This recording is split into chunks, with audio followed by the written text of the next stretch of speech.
Tout comme la perte d'un être cher, la perte de son animal de compagnie peut être terriblement difficile à vivre, surtout si le lien avec celui-ci était particulièrement fort. On pense alors que l'on ne s'en remettra jamais. Il est donc normal de se sentir déboussolé et de ressentir un vide immense.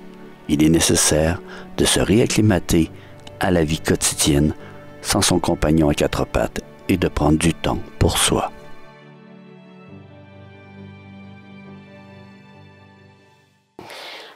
On peut parler de June, vu que c'est elle qui, dernièrement, on a perdu. Dans le fond, June est arrivée parce que sa propriétaire a se séparé.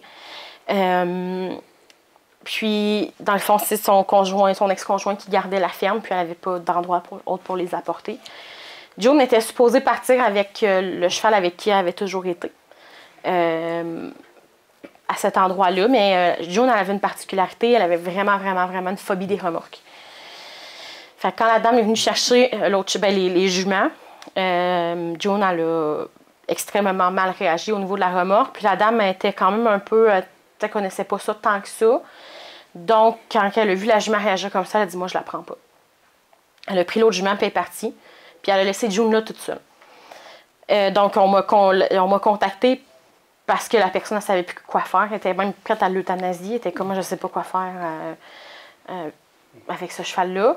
Fait que nous, on l'a pris. Je perds mon premier cas de cheval qui a peur d'une remorque, je peux vous le dire. Et j'ai une amie qui est allée la chercher, une amie que je connais qui est extrêmement bonne avec les chevaux. J'avais 100% confiance qu'elle allait l'embarquer. Puis on apportait un tranquillisant. Fait que comme ça, on était sûr qu'on n'allait pas traumatiser la jument. Puis elle l'a embarquée, la jument est arrivée, ça a super bien été. Fait que dans le fond, nous, quand elle est arrivée ici aussi, on savait qu'elle n'aimait pas beaucoup être séparée des autres chevaux. Probablement avec ce qui s'est passé, elle est tombée toute seule tout d'un coup. Donc c'est quand même traumatisant pour la jument. Donc elle ne voulait pas être séparée des autres. Fait que moi, j'étais comme, c'est pas grave, on va travailler ça, tu sais, ça se travaille bien. Mais passe-toi, mon chien. Donc, c'est ça. Finalement, moi, j'avais pas de problème avec la jument, super fine, vraiment une belle jument. Puis on a vu qu'elle avait un problème avec son œil, qu'elle allait probablement... on a fait venir le vétérinaire qui nous a dit qu'il allait falloir l'enlever parce que quand il regardait dans l'œil, il n'y avait plus de structure, il n'y avait plus rien. Donc, l'œil était mort, elle n'avait plus de vision. Donc, on avait prévu de faire ça au printemps, ce qu'on a fait. Juste en prêt, elle est arrivée ici. Donc, encore une fois, la jument, pas très heureuse de devoir embarquer dans un trailer. Encore une fois, on a pris un tranquillisant. C'est pas dans une journée de transport comme ça qu'on travaille un cheval à avoir moins peur.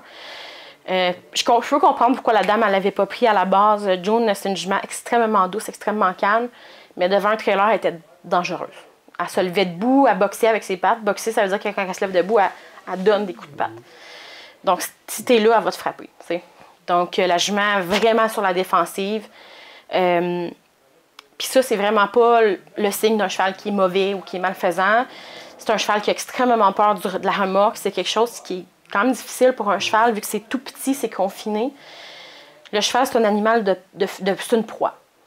Un cheval, pour survivre, il faut que ça puisse fuir.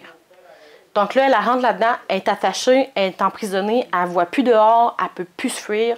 Donc, il y a beaucoup de chevaux qui ont peur de ça. Puis quand ils n'ont pas été bien travaillés, bien désensibilisés à ça, les peurs amplifient. Donc, c'est là qu'on vient avec des chevaux qui ont des réactions aussi intenses que ça. Souvent, ils ont eu des mauvaises expériences, ils ont été souvent poussés un peu trop.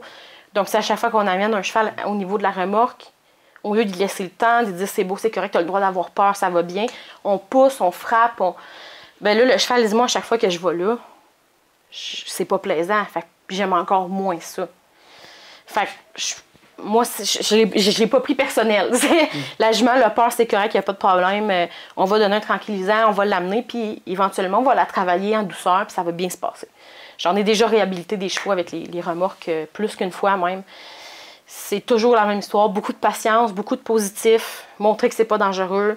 Généralement, des chevaux aussi comme elle, qui n'aiment pas être tout seul, d'amener un autre cheval pour pas qu'elle soit seule. Ça l'aide beaucoup. Fait que, bref, on a amené June ici. On a fait son opération, je pense que c'était 1 ou 2 semaines après être arrivé. Ça avait super bien été, super bien guéri. Le vétérinaire a fait une très belle job. Fait qu'on on a fait une énucléation qu'on appelle. Donc, on a enlevé complètement le globe oculaire. Puis, on a refermé la peau. Fait que ça faisait juste un creux où est-ce qu'il y avait l'œil. June allait très bien. Puis cet été, vers juillet, début juillet, elle a commencé à... Je la trouvais un petit peu mollo, elle était moins... Puis là, je la surveillais plus, puis à un moment donné, elle mange moins, elle mange, tu sais... Je pense qu'elle a peut-être des ulcères gastriques. C'est quand même fréquent chez les chevaux. June aussi, c'est une jument croisée avec de l'arabe qui sont quand même sensibles au niveau de l'estomac. C'est aussi ce qui fait que c'est une jument aussi expressive quand elle n'était pas contente. Le cheval arabe, c'est un cheval qui est extrêmement expressif, extrêmement extraverti. C'est tellement un beau cheval. Mais c'est aussi ce qui fait qu'il y a beaucoup de gens qui aiment moins la race arabe parce que c'est des chevaux plus chauds. Ils ont plus de sang.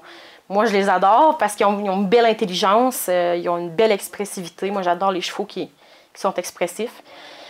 Donc, c'est ça. Là, je me suis dit, bon, je pense qu'elle a peut-être des ulcères gastriques. Tu sais, elle a eu le changement d'écurie, la remorque, la chirurgie, les antibiotiques, les anti-inflammatoires. Tout ça, c'est dur sur l'estomac, le stress et tout.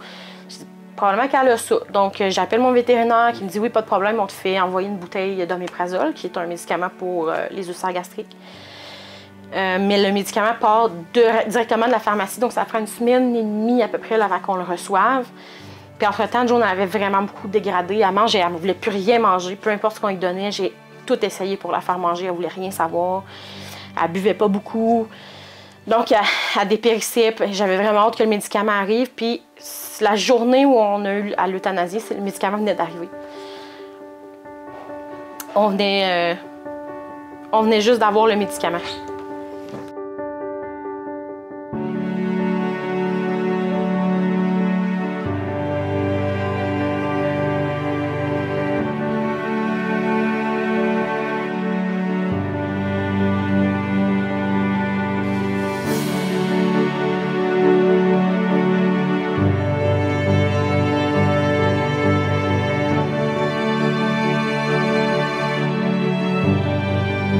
Donc, moi, je suis arrivée à l'écurie cette journée-là. Je suis comme, yes, j'ai le médicament. Bon, la jument, on va pouvoir la traiter, ça va être super. Ça va revenir parce que des chevaux sur des ulcères gastriques, ils dégradent très vite. Mais un coup qu'on les traite, ça remonte vraiment bien. Ça remonte quand même assez vite. Ils se remettent à manger, puis ça va mieux. J'arrive à l'écurie, puis la jument est dans le champ, puis elle est couchée. Dans une position pas normale. Moi, je suis certaine qu'elle est décédée. Parce qu'elle bouge pas. Moi, j'arrive, je suis comme certaine, j'arrive sur un cheval qui est décédé, puis qui... Sauf que quand j'arrive proche, elle respire. Mais c'est la journée où il y a mouillé averse. Mais averse, depuis la veille, c'était des torrents. Donc, moi, je suis arrivée là, j'appelle tout de suite des gens pour qu'ils viennent m'aider. Pogne le tracteur, pogne mes straps. Parce que la jument était tombée sur une branche, qui est possible parce que June trébuchait des fois, vu qu'elle ne voyait pas d'un œil. Des fois, elle trébuchait sur des choses. Puis là, elle était déjà un peu plus faible parce qu'elle ne voulait rien manger depuis comme 1 à 2 semaines. Puis elle ne buvait pas beaucoup, donc elle était déshydratée. Peu importe ce qu'on faisait. Fait qu'elle était déjà comme un peu plus faible que la normale. Puis elle est tombée. Il mouillait beaucoup, donc c'était de la glaise et tout. Donc je pense qu'elle n'a pas été capable de se relever. Elle avait complètement toute la fesse, le creux de la fesse sur la branche, puis le devant par en bas. Fait que j'ai dit peut-être qu'elle est juste restée prise avec ses postérieurs, elle n'a pas été capable de se relever. Fait que je suis allée chercher le tracteur, j'ai pris les straps, j'ai réussi à la tasser un peu, à essayer de la lever un peu, mais la jument, pas très consciente, pas très réactive. Fait que tout de suite, j'appelle le vétérinaire s'en vient. On réussit à plusieurs à la déplacer un peu plus loin, à la mettre dans une position qu'on appelle sternale. Donc, elle était couchée sur le côté, donc la mettre plus au niveau de son sternum, plus sur un peu couché comme un chien là, ou un chat, plus sur le ventre, parce que les chevaux ont les organes quand même tous les intestins sont extrêmement volumineux. Puis comme elle était couchée avec les fesses un peu plus surélevées, ça veut dire que tous ses intestins poussaient sur ses poumons. Fait que ça, c'est difficile après pour respirer. Donc déjà là, elle respirait mieux quand on l'a déplacée. Puis la remettre dans une position qui est les organes vers le bas, parce que c'est ça qu'ils sont supposés avoir. On a vu quand même ça l'avait aidé au niveau de sa respiration. Puis on avait essayé de replacer les pattes pour l'aider si elle voulait se relever. On a apporté des couvertures pour la sécher, puis une couverture de pluie pour pouvoir la protéger de la pluie parce qu'il mouillait, comme je dis, des torrents. Le but, c'est arrêter. On a essayé de la lever maintes et maintes fois. Pour ce qu'il aurait fallu, c'est l'amener au sec pour pouvoir la réchauffer. Parce que c'était impossible de réchauffer un cheval. Si on mettait du chaud sur le dessous, il était dans l'eau puis il perdait comme de la chaleur à ce niveau-là. Quand le vet est arrivé tout de suite, il est venu l'ausculter, il a pris sa température. John est à 35 Celsius. Donc John est en pas mal grosse hypothermie. C'est pour ça qu'elle n'était pas consciente, beaucoup. On a tout essayé pour la lever, on n'a jamais réussi. Une fois, on a presque réussi, puis quand la jument est arrivée pour lever ses pattes d'en avant, elle est retombée par terre, puis là, on s'est tout regardé, puis on a fait bon. Je pense que c'est clair, on ne pourra pas la sauver. C'est vraiment un concours de circonstances. Le fait qu'elle était déjà un peu faible parce qu'elle avait ses ulcères et qu'elle refusait absolument de manger. Le fait qu'il mouillait à Sio, que le sol est extrêmement détrempé, qu'il faisait frais. Tout ça a été le mix qui a fait qu'on n'a pas pu la sauver. Fait que ça a été une journée extrêmement difficile. Après tout ce qu'on avait vécu avec elle, qu'on avait réussi à faire... c'est une jument, moi, que j'adorais. Elle était tellement gentille, elle aimait tellement se faire flatter, elle aimait l'attention, elle aimait tellement les enfants. Ah, qu'elle aimait les enfants, plus que nous même, plus que les adultes. Fait que c'est ça. À ce moment-là, le vétérinaire l'a euthanasié et on l'a embarqué dans le fond, dans le bucket du tracteur pour la sortir du champ. Puis là, cette journée-là, on ne pouvait pas l'enterrer tout de suite. Fait qu'on l'a couvert, on l'a laissé là pour la nuit. Puis on l'a enterré le lendemain matin. Fait qu'on est allé chercher une pelle, puis on l'a enterré ici sur la terre, parce que nos animaux ils restent avec nous. Et c'est ça, dans le fond, notre belle June, ben au moins elle a pas souffert. C'est l'hypothermie, c'est pas souffrant, si on peut dire. Il s'endorme. Mais c'est sûr qu'on était moi, j'étais très, très, très déçue de ne pas avoir réussi à la sauver, mais je sais que c'est la vie. On peut pas toutes les sauver tout le temps. Puis c'est toujours, c'est ça, c'est un peu la température, le mix de tout ça qui a fait qu'on n'a pas réussi à ce moment-là à la sauver une deuxième fois. Qu'on était bien déçus. Mais bon, ça fait partie aussi du travail de sanctuaire, de perdre des animaux. C'est pas la première perte, ça je peux dire.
On a perdu Charlie, notre petit cochon d'Inde tout nu, qui était une des vedettes du sanctuaire. Tout le monde l'adorait, mais les cochons d'Inde nus sont beaucoup, beaucoup plus fragiles que les cochons d'Inde réguliers, si on peut dire. Pourquoi? Bien, pour avoir cette génétique-là, généralement, il faut avoir beaucoup de inbreeding, qu'on appelle. Donc, tu sais, c'est des défauts génétiques. Le fait qu'il n'y ait pas de poils. Puis, fait que pour créer cette race-là, il y avait probablement eu une ou deux dans une portée ou dans une lignée de portée.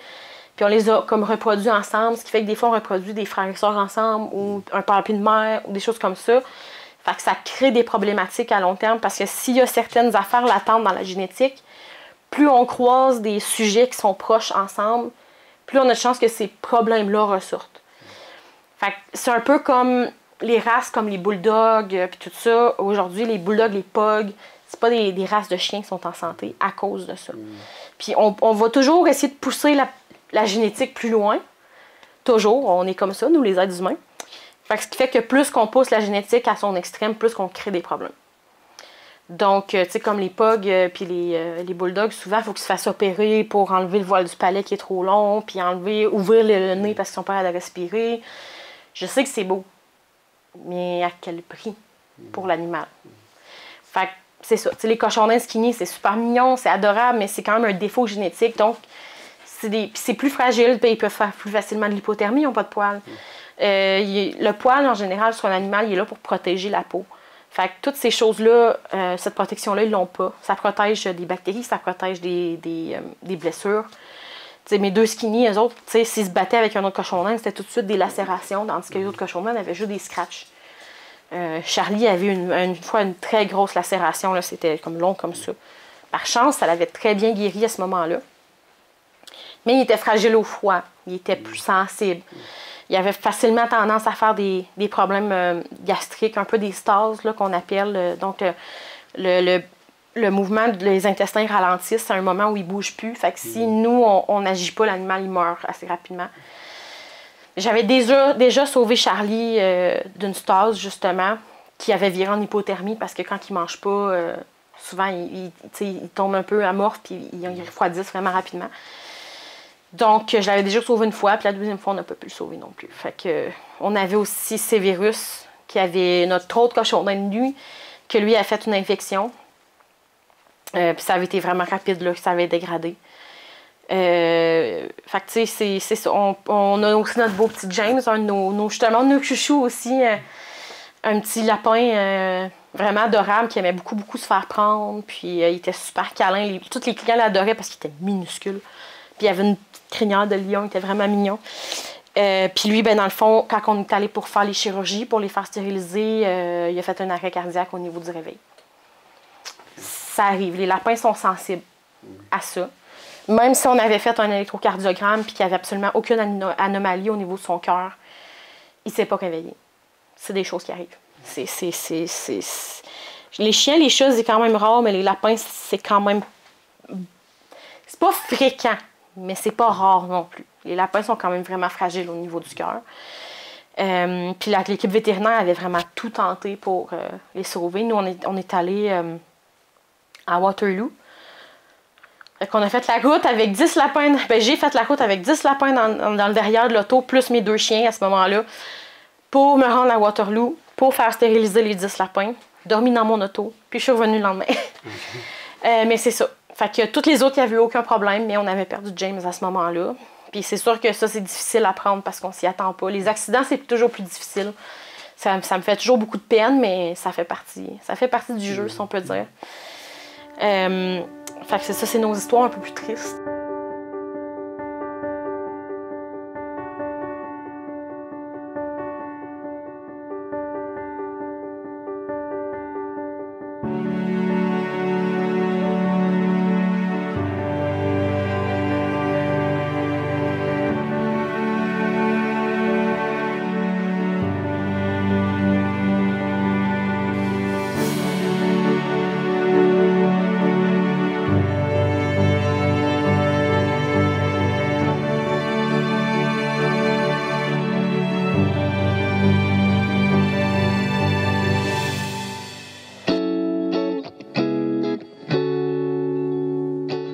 Et comment devient-on zoothérapeute? La zoothérapie, en fait, comme je vous disais, c'est important à préciser parce que ce n'est pas un métier qui est vraiment régi par un ordre. Par exemple, l'Ordre des psychoéducateurs du Québec ou lorsqu'on est médecin, on doit faire partie d'un ordre parce que c'est un titre qui est réservé. La zoothérapie, ce n'est pas un titre réservé. Pas encore pour le moment, malheureusement. Donc, n'importe qui peut s'affirmer zoothérapeute et il n'y aura aucune répercussion suite à ça. Alors que si moi, demain matin, je m'affirmerais médecin, j'aurais des répercussions par l'Ordre des médecins du Québec. Ce qui n'est pas malheureusement le cas encore actuellement avec la zoothérapie. Donc, la zoothérapie, ce n'est pas régi par un quelconque ordre. Donc, c'est important justement de vérifier lorsqu'on veut faire affaire avec un zoothérapeute qui est formé dans le domaine et spécialisé, de faire affaire avec la Corporation des zoothérapeutes du Québec qui tient un bottin de ses membres. Donc, ce sont tous des gens qui sont accrédités et reconnus par la Corporation des zoothérapeutes du Québec. Donc, comment qu'on devient zothérapeute? Comme je vous disais, à la prime abord, on doit avoir une formation dans un domaine X. Par exemple, comme je vous disais, un dentiste, ça peut être aussi quelqu'un qui est en relation d'être comme un éducateur spécialisé qui a un diplôme d'études collégiales dans le domaine. Ça peut être un psychoéducateur qui a un diplôme de deuxième cycle secondaire universitaire comme la maîtrise, alors que ça pourrait être aussi un psychologue, un technicien en éducation spécialisée. Donc, ça prend vraiment une formation X à la base comme ça. Et ensuite de ça, on va aller se spécialiser en zoothérapie. Donc, on va aller chercher une formation supplémentaire auprès des écoles qui sont reconnues par la Corporation des zoothérapeutes du Québec. Donc, pour être reconnu par la Corporation des zoothérapeutes du Québec, on doit avoir fait en moyenne 500 heures de formation qui est reconnue et qui va être divisée dans plusieurs volets. Donc, il va y avoir des volets autant sur tout ce qui est le comportement animal, mais aussi un volet en lien avec la relation d'aide, comment qu'on entre en relation, comment qu'on intervient auprès d'un client, comment qu'on peut utiliser notre APIS, donc notre animal partenaire d'intervention, lorsqu'on est en contact avec le client, comment qu'on peut l'utiliser pour atteindre les objectifs. Donc, ça va être divisé en 5 volets principaux. Donc, une fois qu'on a eu les 500 heures de formation qui ont été accréditées et reconnues par la Corporation des zoothérapeutes du Québec selon leurs propres critères à eux, on peut ensuite faire partie de la Corporation des zoothérapeutes du Québec. Évidemment, on a des critères à respecter. On doit avoir 6 heures de formation reconnues par année de fait à toutes les années pour pouvoir là, maintenir notre carte de membre. Également, on doit aussi s'engager à respecter le code de déontologie parce que la Corporation des zoothérapeutes du Québec est la seule corporation dans tout le Québec à avoir mis sur pied un code de déontologie qui est spécialisé à la zoothérapie et à ses membres. Donc, on doit s'engager à le respecter, évidemment. Ensuite de ça, on doit aussi s'engager à exercer sous le couvert d'une assurance responsabilité professionnelle, donc erreur-omission. Donc, on doit avoir une assurance professionnelle qui vient nous couvrir s'il y aurait des accidents ou peu importe. Et on doit aussi s'engager à payer notre cotisation. Donc, à tous les années, on doit renouveler notre cotisation aussi pour pouvoir être membre. Donc, en gros, c'est vraiment ça pour pouvoir devenir zoothérapeute. Donc, on a vraiment de la formation spécialisée à aller chercher. Et ensuite, on doit vraiment correspondre aux critères et avoir complété une formation en lien avec la loi 21 qui vient vraiment définir quels actes sont réservés de ceux qui ne le sont pas. Par exemple, la psychothérapie, c'est un acte réservé, donc faire attention à l'utilisation des termes qu'on utilise lorsqu'on est en intervention avec notre client. Donc, en gros, pour être zoothérapeute, on doit respecter tous ces critères-là.